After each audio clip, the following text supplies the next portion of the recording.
came from near. I live here in Washington, D.C. And far. I'm from Dallas, Texas. They came all this way to march on Washington for the largest climate change rally in history. On February 17th, an estimated 35,000 people gathered in the nation's capital, calling on the government to take action on climate change issues. Can't stop! Can't stop! Now make some noise! The main battle is over the 2,000-mile-long Keystone XL pipeline. TransCanada Corporation's $7 billion proposed tube would run from Canada's tar sands across the U.S. to oil refineries in Texas. Environmentalists argue that this pipeline risks endangering some of America's largest water sources and will heat the planet further by emitting dangerous levels of carbon dioxide into the atmosphere. The nonpartisan Congressional Research Service found that because tar sands oil is more intense than crude oil, the Keystone XL pipeline would increase U.S. greenhouse gas emissions up to 21 million metric tons annually. That's the equivalent of an additional 4 million cars on the road. We spoke with climate change author Patrick Bond, who journeyed from South Africa to attend the rally. He says what happens in Washington not only affects Americans, but the entire world. If they extend this, I mean, there are places, Venezuela, Colorado, and North Dakota, all sorts of places all around the world where we could see unlimited extraction and extraordinary destruction in the immediate term as well as the long term. It's, as James Hansen put it, a carbon bomb. The rally took place in the wake of President Obama's recent State of the Union address, in which he mentioned taking action on climate change.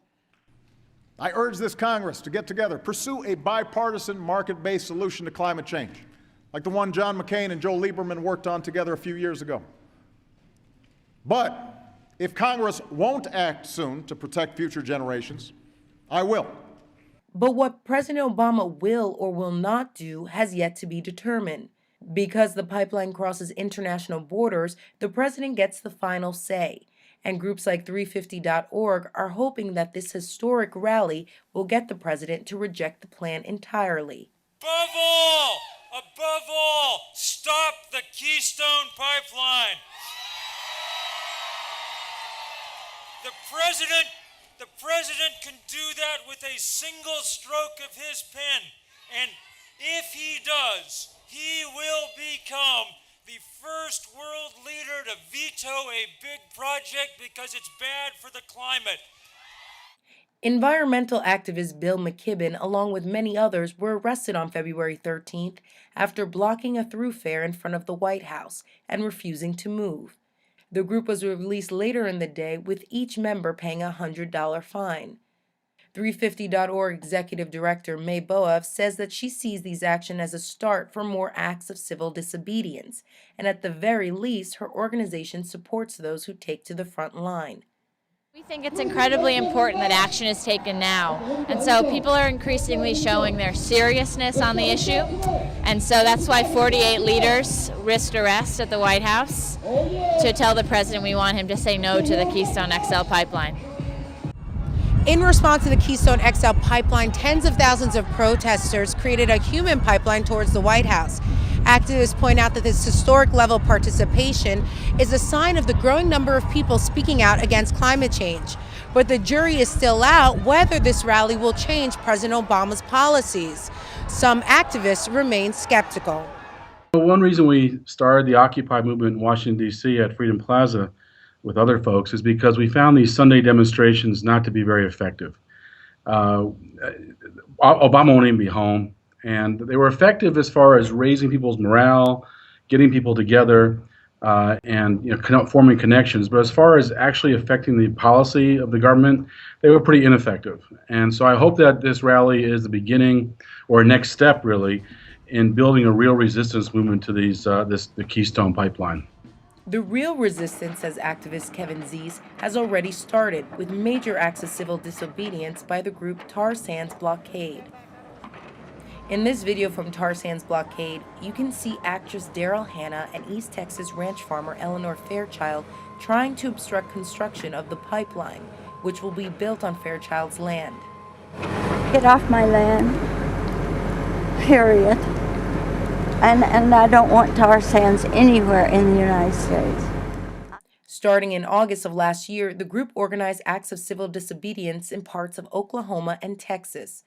Tar sands blockade spokesman Ramsey Sparks says the climate change rally could be an opportunity for more people to take direct action to stop the pipeline. To stop Keystone XL and prevent its construction is actually a pretty clear prerequisite for a survivable, healthy future. There have been dozens of different instances of individuals taking direct action to stop Keystone XL, and Tar Sands Blockade has documented those efforts and told the stories of those who feel compelled to not wait for regulators and not wait for President Obama to intervene on their behalf.